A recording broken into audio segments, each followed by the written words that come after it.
एक ऐसी कहानी आप सबके लिए मैं पढ़ने जा रहा हूं जिसको सुनते सुनते आप रोमांच से भर उठेंगे। स्वर्गीय रामकुमार आत्रेय जी के कहानी संग्रह सिर्फ कहानी नहीं से ली गई ये कहानी, जिसका शीर्षक है बोल रे सरपंच इब के करेगा तू, यथार्थ के बेहद नजदीक आप इसे महसूस करेंगे। सभी को नमस्कार, मैं मदन लाल मधु। ठीक 26 वर्ष पूर्व की बात है यह। साहब जी, मैं एक रांड लुगाई सूं, मेरा नाम भागो से, मेरी पिलसण बंधनी चाहिए।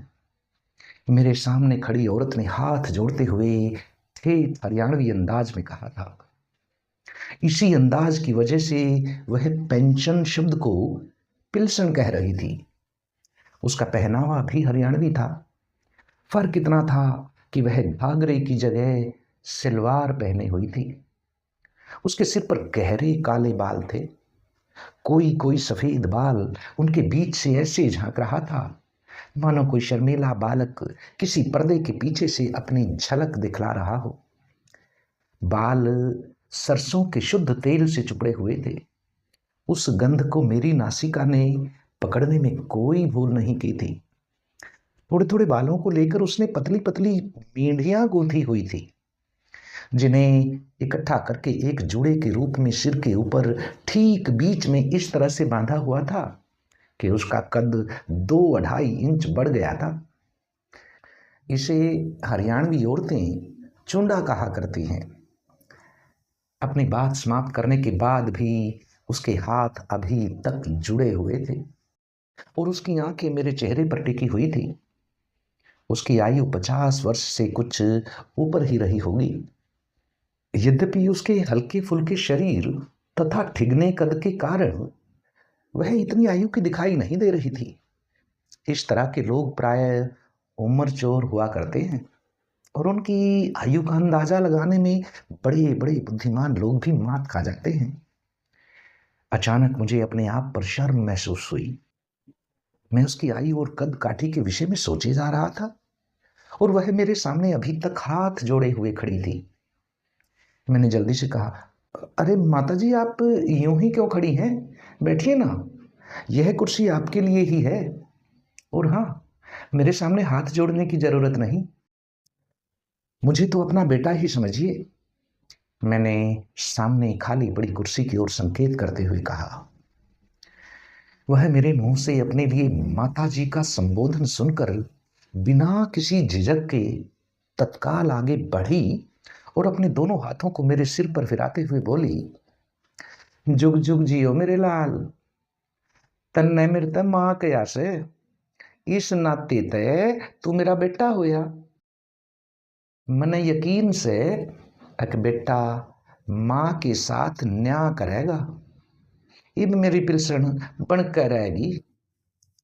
वह इतनी चतुर औरत थी कि उसने मेरे सिर पर हाथ फिराते हुए इस बात का पूरा ध्यान रखा कि मेरे बाल खराब ना हो जाएं।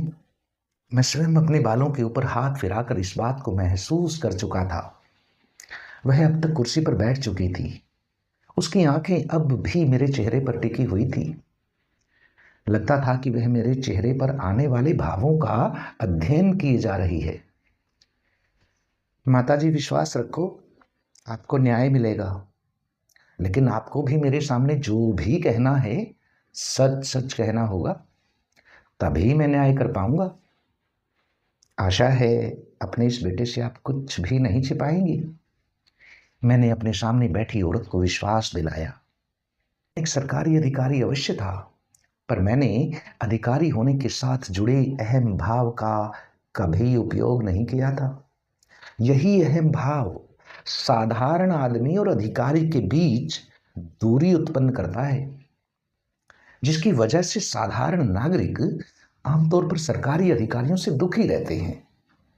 मैं हमेशा अपने पास आने वाले साधारण नागरिकों को आत्मीय संबोधन के साथ अपना बना लेता था। वे मेरे सामने धीरे धीरे किताब की तरह खुल जाते। मैं झूठ सच को भांप लेता और उन्हें संतुष्ट करके वापस भेजने में सफल हो जाता। सरकार ने उस वर्ष राज्य में विधवा पेंशन के साथ साथ बुढ़ापा पेंशन भी देनी शुरू की थी। जिला उपायुक्त के पास गांव से बहुत से लोग यह शिकायत लेकर आ रहे थे कि उन्हें पेंशन का पात्र होने के बावजूद पेंशन नहीं दी गई है। उपायुक्त महोदय बहुत परेशान हो उठे थे। उन्होंने मुझे अपने पास बुलाकर इन समस्याओं का निपटान करने के लिए कहा था। उनका कहना था कि जैसा मैं करूंगा उसी पर वे हस्ताक्षर कर देंगे। इसी नाते मैं इस गांव में आया था। स्कूल के एक कमरे में मेरा एक दिन के लिए अस्थायी कार्यालय बना दिया गया था। पंचायत के अन्य सदस्यों के साथ सरपंच बाहर बरामदे में बैठा था। बहुत से ग्रामीण बाहर खुले मैदान में बैठे हुए थे। वे सोचते थे कि मैं नई पेंशन बनाने के लिए यहाँ आया हूँ, जबकि मेरा काम पहले से चालू की गई पेंशन को लेकर की गई शिकायतों का निपटारा करने का था। ठीक है बेटा रे, तन्ने जो कि मैं पूछना से पूछ, मैं कुछ भी ना छिपाऊंगी। सामने बैठी औरत की बात सुनकर मैं सचेत हो उठा था। माताजी, आपने उपायुक्त महोदय को अपने प्रार्थना पत्र में बताया है कि आप एक विधवा औरत हैं। इस नाते आपकी पेंशन बननी चाहिए थी, जो नहीं बनी। इस विषय में गांव के सरपंच का कहना है कि आप विधवा नहीं हैं। आपने अपने पति की मृत्यु के बाद एक अन्य व्यक्ति को अपना पति बना लिया है। इस तरह आप विधवा नहीं रही। इसी कारण सरकारी नियम के अनुसार आपकी पेंशन नहीं बन सकती। कहिए, आपको क्या कहना है? मैंने अपने सामने रखे उस औरत के प्रार्थना पत्र पर दृष्टि डालते हुए कहा। औरत थोड़ी देर तक चुप रही। लगा कि जैसे उसके भीतर सच और झूठ का आपसी संघर्ष चल रहा है। शीघ्र ही उसने इस संघर्ष पर विजय प्राप्त कर ली। फिर मुस्कुराते हुए बोली, सरपंच ने कह दिया, अरे तन्ने सच मान लिया रे बेटा। उसकी आंखें तीर की तरह मेरी आंखों में चुभी जा रही थी। हालांकि उसके होठों और चेहरे पर मुस्कुराहट अभी भी कायम थी। मैं हड़बड़ा गया और जल्दी से बोला, नहीं माताजी, ऐसी बात नहीं है। मैंने तो आपको सरपंच द्वारा की गई टिप्पणी से अवगत कराया है। अब आप जो कहेंगी उसे भी तो मैं सुनूंगा ना। बेटा रे, मैं रांड लुगाई सूं, ठीक उस तरिया जिस तरिया दूसरी रांड लुगाई से जिनने पिलसण मिलन लाग रही से। मन में कोई आदमी उस तरिया अपना खसम नहीं बनाया से जिस तरिया का कैदा कानून से रिश्तेदार और घर परिवार के लोग इकट्ठे हो गए किसी आदमी का लत्ता उड़वाया करें से। गांव का कोई आदमी आकर न्यू कह दे इस लुगाई ने लत्ता उड़िया से, तो मैं कुएं में कूद कर जान दे दूंगी। जै तू चाहे तो सरपंच ने मेरे शामी बुलवा के कसम खुआ के उस पर यह बात कहवा दे, तो भी मैं चुपचाप आड़े तो चली जाऊंगी और कदे पेंशन की मांग नहीं करूंगी। भागो देवी ने बताया, ठीक है माताजी, आपने किसी आदमी का लत्ता नहीं लिया है, मैं मान लेता हूं, परंतु सरपंच का तो ये भी कहना है कि आप उस आदमी से बच्चे भी पैदा किए जा रही हैं। आपके जितने भी बच्चे हैं सभी उसी आदमी के हैं, न कि आपके पति के। क्या यह बात भी झूठ कह रहा है? मैंने सरपंच द्वारा कही गई पूरी बात उसके सामने रख दी। मेरी यह बात सुनकर एक बार थोड़ी देर के लिए उसकी गर्दन झुक गई।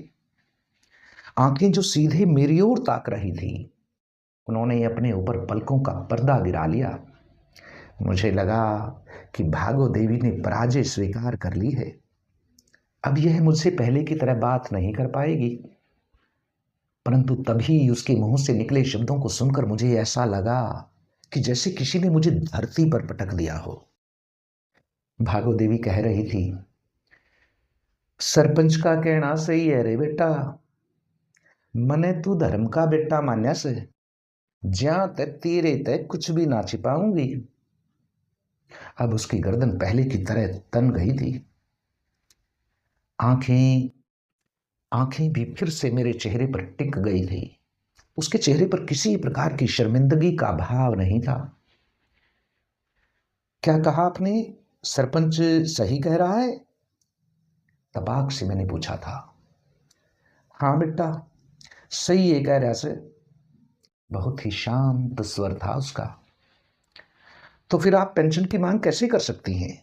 जिस आदमी के बच्चे आपने पैदा किए हैं वह जिंदा है, वही आपका पति हुआ।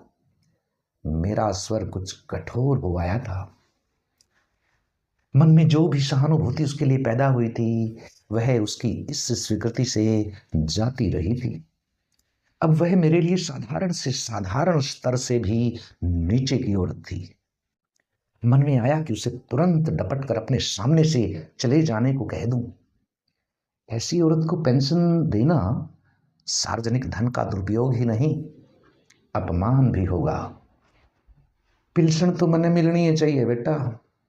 मेरे बच्चा के बाप के नाम की जगह मेरे असली पति का नाम लिखा होया से। चाहो तो स्कूल वाले तो जाकर पता कर लियो। गांव के चौकीदार के रजिस्टर में भी मेरे पति का ये नाम लिखा होया से। उस आदमी का नाम। उसने किसी सधे हुए वकील की तरह तर्क दिया। यह सब आपने क्या किया माताजी? कैसे किया? मैं तो कुछ भी समझ नहीं पा रहा हूं। मैंने सचमुच में ही अपने दोनों हाथों से अपने सिर को दबाना शुरू कर दिया था। ऐसा लगा जैसे वहां जोर का दर्द हो रहा हो। बेटा रे, ईसा करके मैंने बदला लिया था, और जब ईसा ना कर दी तो मैं मर जाती। बदला? कैसा बदला? किससे बदला?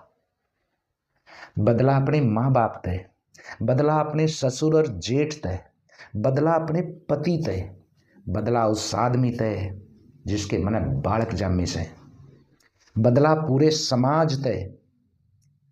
भागो देवी बोलती रही और मैं सुनता रहा चुपचाप। जो शब्द उसने प्रयोग किए उन्हें मैं यूं का यूं तो दोहरा पाने में असमर्थ हूं। बात उसकी है और शब्द मेरे। मैंने इसमें अपनी ओर से कुछ भी नहीं मिलाया है। बात उन दिनों की है जब गांव में लड़कियों की शादी बहुत छोटी उम्र में कर दी जाती थी। भागो मुश्किल से 12-13 साल की रही होगी कि उसके अनपढ़ माता पिता ने उसकी शादी की चिंता करनी शुरू कर दी। उसका पिता एक किसान था। उसने अपने पुरोहित तथा नाई पर जिम्मेदारी डाल दी कि वे 10-20 कोस दूर जिस भी गांव में भागो देवी के अनुरूप जो लड़का मिले उससे उसका विवाह निश्चित कर दें। तब गांव में ऐसा करना एक आम रिवाज था। पुरोहित और नाई को इसके लिए उचित पारिश्रमिक भी दिया जाता था। वे भी ईमानदारी से इस दायित्व का निर्वाह करते थे। भागो देवी बचपन से ही छरहरे बदन की थी। वह बुद्धिमान होने के साथ साथ चपल भी थी। रंग गोरा था, नाक नक्श बहुत ही सुंदर। पुरोहित और नाई उसके लायक दूल्हा ढूंढते ढूंढते उसी गांव में आ पहुंचे। हंसराम नाम का एक व्यक्ति था। उसकी पहली पत्नी मर चुकी थी। उसके यहाँ कोई औलाद नहीं थी। 50 वर्ष की आयु का होते होते वह बूढ़ा लगने लगा था। उसके पिता और बड़े भाई ने बहुत कोशिश की कि कहीं से उसका रिश्ता हो जाए, परंतु ऐसा हो नहीं पाया। हंसराम दूल्हे के रूप में किसी को पसंद आने लायक रह ही नहीं गया था। उस दिन पुरोहित और नाई दुर्भाग्य से रात होने पर इसी गांव में हंसराम के पिता के पास रुक गए। जब हंसराम के पिता को पता चला कि वे किसी लड़की के लिए योग्य वर की तलाश में हैं, तो अपने बड़े बेटे के साथ सलाह करके षड्यंत्र रच डाला। षड्यंत्र के अनुसार उन्होंने नाई और पुरोहित को रात में ही इस बात के लिए रजामंद कर लिया कि भागो देवी का रिश्ता उनके छोटे बेटे हंसराम से निश्चित कर देंगे। जमीन जायदाद अच्छी ही थी, इसीलिए पुरोहित और नाई को यह रिश्ता तय करने में कोई ऐतराज नहीं हुआ। जब उन्होंने रात में ही हंसराम से मिलना और उसे देखना चाहा, तो उन्हें बताया गया कि वह दूसरे घर में सो रहा है। सुबह होने पर उन्हें उससे मिलवा दिया जाएगा। सुबह होने पर उनके सामने एक अन्य युवक को यह कहकर उपस्थित कर दिया गया कि यही हंसराम है। युवक सुंदर और बलिष्ठ था।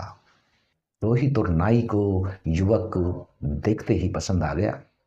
उन्हें लगा कि भागो देवी के भाग्य जाग गए हैं और इस युवक को छोड़कर उसके योग्य अन्य कोई वर हो ही नहीं सकता। वे उस युवक के हाथ में चांदी का 1 रुपया और नारियल थमाकर विवाह की तिथि निश्चित करके लौट गए। निश्चित तिथि को जब बारात भागो देवी के गांव पहुंची, तो दूल्हे को देखकर भागो देवी के माता पिता ने अपना माथा पीट लिया। दूल्हा किसी भी तरह से भागो देवी के योग्य नहीं था। कहाँ सेमल के फूल जैसी भागो देवी और कहाँ सूखी नागफनी की कांटेदार देह जैसा हंसराम। जब पुरोहित और नाई से इस विषय में पूछा गया, तो उन्होंने साफ कह दिया कि उनके साथ धोखा किया गया है। उन्हें तो वर के रूप में एक सुंदर युवक दिखाया गया था, वह युवक उस बारात में भी नहीं था। हंसराम के पिता, उसके बड़े बेटे तथा अन्य संबंधियों ने कहा कि उन्होंने पुरोहित और नाई को हंसराम ही दिखलाया था। 2 दिन तक बारात वहीं पड़ी रही। आसपास के गांव के बड़े बूढ़े लोग भी वहां आ गए। पंचायत हुई। पंचायत ने निर्णय लिया कि गलती जिससे भी हुई हो, उसे भुला देने में ही भला है। और इस तरह पंचायत के दबाव में आकर भागो देवी के माता पिता को अपनी बेटी भारी मन से हंसराम के साथ विदा करनी पड़ी। भागो देवी अपने माता पिता के सामने बहुत रोई। उसने उन दिनों भोजन तक नहीं किया। उसके माँ बाप ने उसे समझाया कि लड़की और गाय में कोई अंतर नहीं होता। गाय की रस्सी जिसके भी हाथ में थमा दी जाती है, वह उसी की होकर उसके पीछे चल देती है। इसी तरह लड़की के फेरे जिसके साथ डाल दिए गए, वह भी उसी की हो जाती है। के साथ चलने में उसका भला है। और इस तरह भागो देवी पहुंच गई ससुराल, जहां उसे जिंदगी की बहुत सी अनचाही और अनहोनी मुसीबतों का मुकाबला करना था। सबसे बड़ी मुसीबत तो उसके लिए उसका पति ही था। ससुराल की पहली रात ही उसके लिए नारकीय रात सिद्ध हुई। कोई जिंदा लड़की जिसका मन सपनों से लबालब भरा हो, अपनी देह के ऊपर पड़ी हुई जिंदा लाश के बोझ को कितनी देर तक सहन कर सकती है। भागो देवी को लगा कि एक नर छिपकली उसकी देह से चिपटी हुई है। लगा था कि उल्टी होकर रहेगी। बहुत देर तक वह अपने मन को रोके रही, लेकिन कब तक रोक पाती। उसने उस नर छिपकली को दूर धकेल कर स्वयं को उससे मुक्त किया और एक कोने में बैठकर देर तक उल्टियां करती रही, रोती रही। वह समझ गई थी कि पति की पहली पत्नी कोई स्वाभाविक मौत नहीं मरी होगी, बल्कि वह आत्महत्या करने पर मजबूर हुई होगी।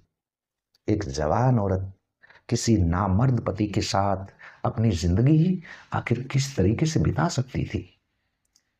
बाद में एक पड़ोसन ने बता दिया था कि उसके पति की पहली औरत ने सचमुच में ही आत्महत्या की थी।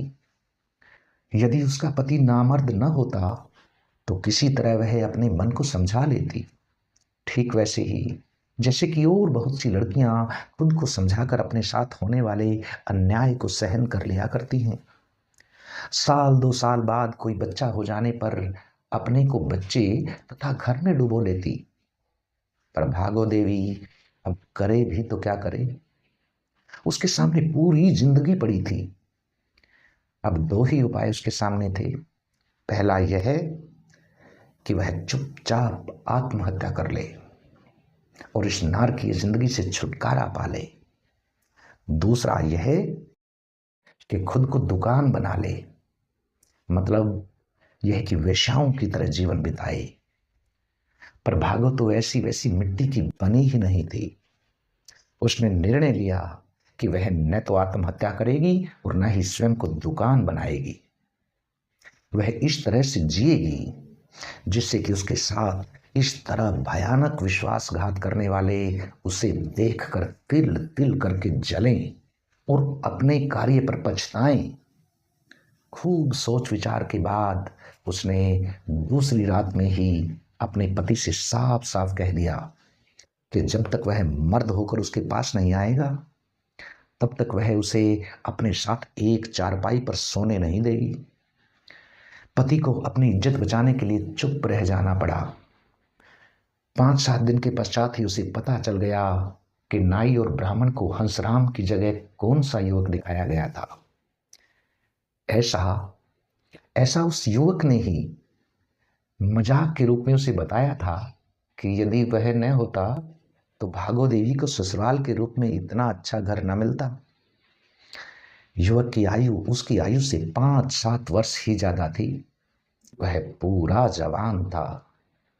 भागो देवी ने इस बात की तसल्ली स्वयं अपने पति से पूछकर कर ली कि नाई ब्राह्मण को उसके पति की जगह वही युवक दिखलाया गया था या नहीं। बस यहीं से उसके एक नए जीवन की शुरुआत हो गई। उसने मान लिया कि उसका असली पति तो वह युवक ही है, न कि हंसराम। लेकिन पति के रूप में उसे अपने पास कैसे रखे, यह एक बहुत बड़ी समस्या थी उसके सामने।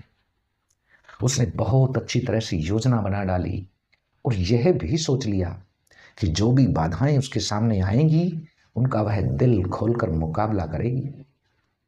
न तो झुकेगी, न टूटेगी और न ही शर्मसार होकर निर्णय को बदलेगी। आरंभ में उसने युवक पर अपना जाल फेंका। युवक तो किसी मछली की तरह मछेरे के जाल में फंसने को तैयार ही बैठा था। लड़की की सुंदरता और उसका यौवन चुंबक की तरह होता है जो युवकों को लोहे के कणों की तरह बरबस अपनी ओर खींच लेता है। स्वयं को उस युवक के सामने समर्पित करने से पहले उसने अपनी सभी शर्तें उससे मनवा ली। युवक उसके जाल में इतनी बुरी तरह से फंस गया था कि किसी भी शर्त से मना करना उसके वश में नहीं रह गया था। इसके पश्चात उसने बिना किसी लाज हया के अपने पति के सामने स्थिति स्पष्ट कर दी कि यदि वह युवक और उसके संबंधों को लेकर कोई ऐतराज करेगा तो वह सभी लोगों के सामने साफ बता देगी कि हंसराम मर्द नहीं, नामर्द है। ऐसी स्थिति में वह उस युवक को साथ लेकर कहीं और चली जाएगी। यदि पति उसका साथ देता है तो उसके पेट से पैदा होने वाले बच्चे उसी के कहलाएंगे, ना कि उस युवक के। शादी भी तो पति ने वंश चलाने के लिए ही की थी ना। अब जबकि वह उसके वंश को फलने फूलने का अवसर देगी तो इस पर उसे किसी तरह की आपत्ति नहीं होनी चाहिए। इसके लिए पति को उस युवक के साथ खेती कार्य में साझा करना होगा। वैसे भी युवक के हिस्से में केवल 2.5 एकड़ जमीन आती थी, जबकि उसके पति के हिस्से में 5 एकड़।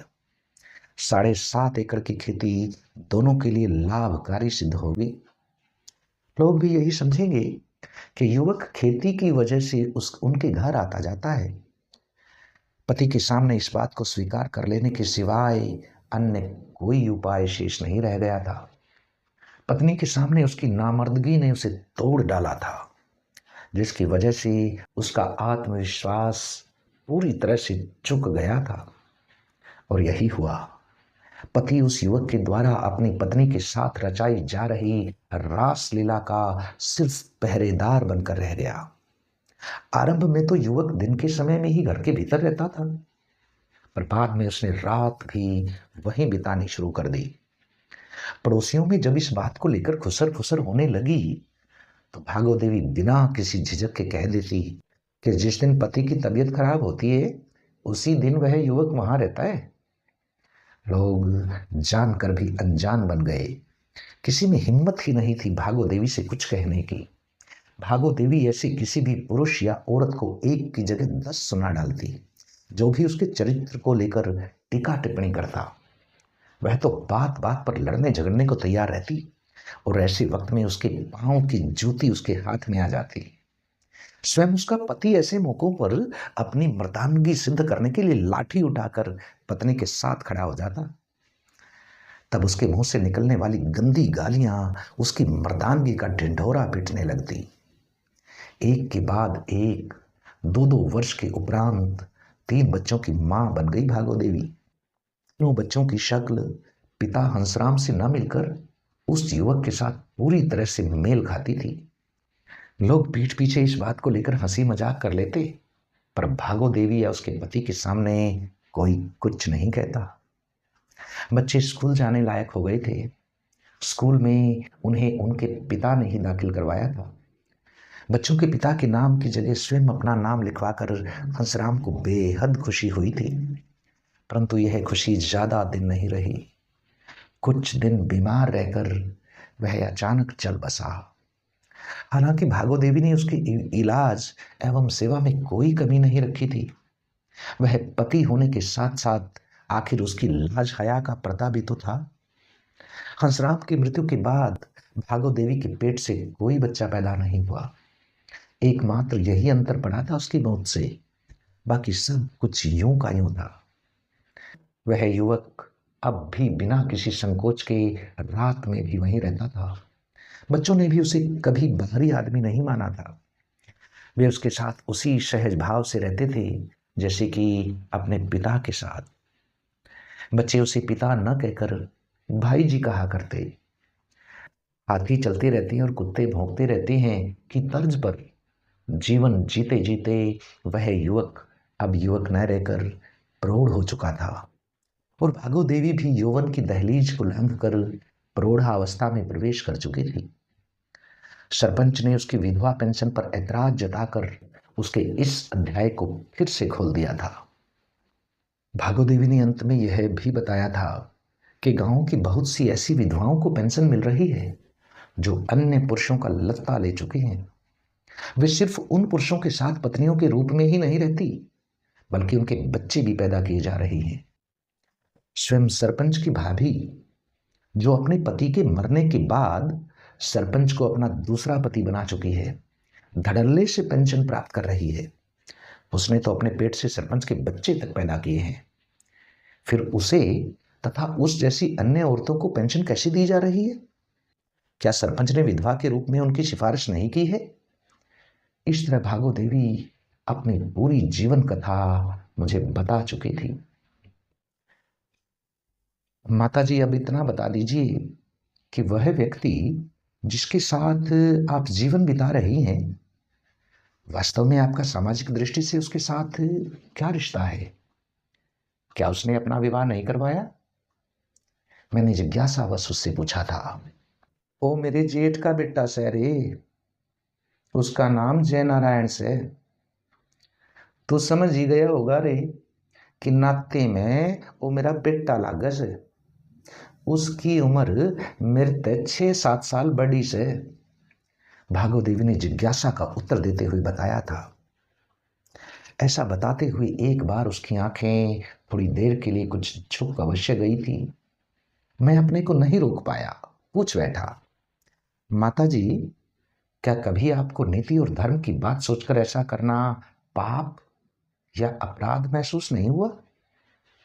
धर्म और नीति की दृष्टि से ऐसा करना सचमुच में ही पाप कहलाता है माता जी। मैं भावुक हो उठा था। इसी झोंक में मैं कुछ और भी कहना चाहता था कि उसने मेरी बात बीच में ही काटते हुए कहा, जब एक बुढ़े के लिए धोखे ते मेरा ब्याह रचाया जा रहा था, उस टाइम नीति और धर्म कित गया था रे बेटा। नीति और धर्म की इस बात ने मेरे ससुर, मेरे जेठ, मेरे पति और उस आदमी को क्यों नहीं गलत काम करने तो रोका? जब मैं ऐसा ना कर दी रे तो मेरा कुंवारापन आज तक मेरे सिर पर सवार रहंदा। मैंने किसी का के बिगाड़ा था रे, तू ही बता बेटा। और जब मैं गलत हूं तो या पड़ी मेरी जूती, इन ठाकर मेरे सिर पर सबके शामी मार दे।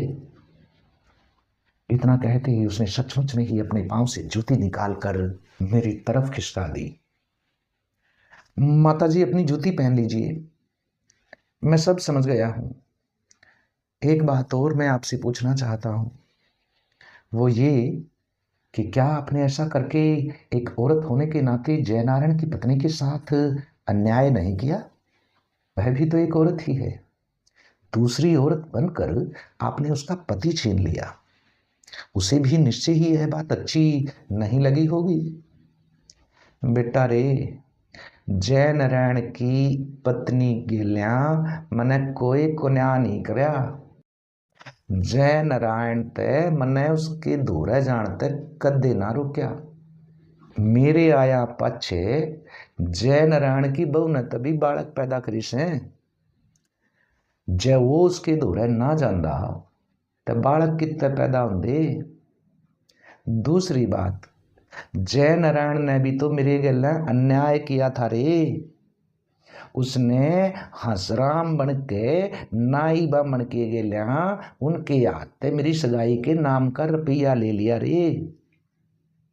मैंने तो जय नारायण की बहू ते नहीं, जय नारायण ते बदला लिया था बेटा।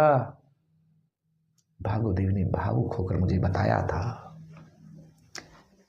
माताजी, अंत में एक बात और बता दीजिए कि सरपंच की आपसे क्या दुश्मनी है? क्यों उसने आपकी ही पेंशन पर ऐतराज किया? दुश्मनी एक नहीं, दो दो सहरे बेटा। वो मेरी ये उम्र का से जब मैं ब्याही आई थी ते कुछ दूसरे जमाना गेल मेरे पति असराम के दोरा आकर बैठने लग गया था। गांव में एक कहावत होया करे से रे, बूढ़े की जोरू सबकी भाभी। वह सब अपनी आंखा सेकण ताई मेरे पति के दोरा आकर बैठा कर दे रहे। मेरे गले हंसी मजाक करया करें थी। मैं भी अपना जी हल्का करन ताई जमाना तय हंस बोल लिया करूं थी। सरपंच एक अमीर घर का बेटा से। एक दिन मेरा पति हंसराम और जय नारायण खेत में गए हुए थे, तब मौका देख के जो मेरे घर में आ घुसा था और मेरे हाथ में जबरदस्ती 10 का एक नोट पकड़ा के उसने मुझे अपनी बाया में भर लिया था। मैं भी ताकत में कम ना थी, मैंने धक्का देकर उस पर दूर फेंक दिया। फिर 10 का नोट टुकड़े टुकड़े करके उसके मुंह पर दे मारा था। अपने पांव की जुत्ती गाड़ के जब मैं इसने मारन भागी तो यह डर के भाग गया था। उस टाइम इसकी घड़ी बेइज्जती हुई थी। उस दिन तय यू मेरा दुश्मन बन बैठा से। दूसरी बात, 2 साल पहले जब यो सरपंची का इलेक्शन लड़ रहा था, उस टाइम मैंने तहसीलदार की आड़े इसकी दरखास्त देके इसके कब्जे ते एक डबड़ा जमीन का छुड़वाया था। उस डबड़े ने वो जबरदस्ती दबाया हुआ था। कदे मेरे ससुर ने कुछ रुपया का कर्ज के बदले इसके आड़े रैन रख दिया होगा। पैसे चुकान पाछे भी ये लोग जमीन नहीं छोड़ रहे थे। इलेक्शन में अड़चन आई तो डर के इसने यह जमीन छोड़ दी। इन दोनों बातों का बदला जो मेरी पेंशन बंद करवा कर लेना चाहा सारे बेटा। भागोदेवी ने संक्षिप्त रूप में दुश्मनी के कारणों को स्पष्ट कर दिया था। माताजी, यदि जयनारायण तुम्हारे साथ आया हो तो मैं उसे देखना चाहूंगा। यदि ऐतराज ना हो तो सरपंच से कहकर उसे यहाँ बुलवा लूं। जरूर बेटा, बुला लो, वो बाहर ही खड़ा से। मैंने आवाज देकर सरपंच से कहा कि वह जय नारायण को बुलाकर अंदर भेज दे। सरपंच खुश हो उठा था कि मैंने उसके इस तर्क को स्वीकार कर लिया है कि भागोदेवी जय नारायण की लत्ता उड़ाई हुई पत्नी है। अब तो उसकी पेंशन बन ही नहीं पाएगी। सरपंच के द्वारा कहे जाने पर जय नारायण तुरंत अंदर आ गया था। उसने हाथ जोड़कर मुझसे नमस्ते की। वह एक गठे हुए शरीर का सुंदर और मजबूत व्यक्ति था। प्रौढ़ होकर भी तन पर धुली हुई धोती कुर्ता और सिर पर पगड़ी सजी हुई थी। आंखों में हल्का हल्का अंजन।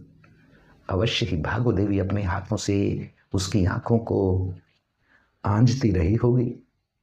घी दूध खिलाकर उसे खूब हष्ट पुष्ट बनाया हुआ था। उसकी आंखें मेरे सामने नीची जरूर थी, पर होठों पर खिली हुई मुस्कुराहट उसके खुले समर्पण को पुष्ट कर रही थी। मैं अब तक भागो देवी के उस विद्रोहिणी रूप के सामने पूरी तरह से नतमस्तक हो चुका था। जिस जमाने में औरत के किसी प्रकार का विद्रोह करने की कल्पना तक नहीं की जा सकती थी, चाहे उसका वह विद्रोह सामाजिक एवं नैतिक दृष्टि से कितना बड़ा पाप अथवा अपराध क्यों न रहा हो, मेरे लिए तो उसका वह पाप संकुचित विचारों की दुनिया में खुलकर जीने का प्रयत्न मात्र था। मैंने तुरंत भागो देवी से कहा, जाइए माता जी, आपको उसी दिन से पेंशन मिलेगी जिस दिन से अन्य विधवाओं को मिलनी शुरू हुई है। रही सरपंच के द्वारा गलत पेंशन दिलाए जाने की बात, यदि इस विषय में किसी ने लिखित शिकायत दी तो उस पर भी विचार किया जाएगा। जुग जुग जियो बेटा रे, कहती हुई भागो देवी उठ खड़ी हुई और कमरे से बाहर की ओर चल दी।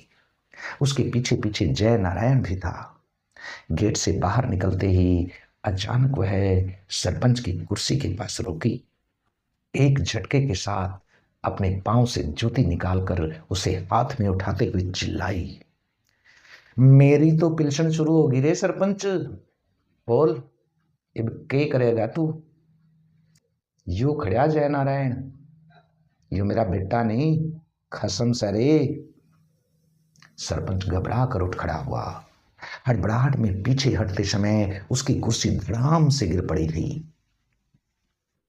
तो दोस्तों, इतनी सी थी यह कहानी।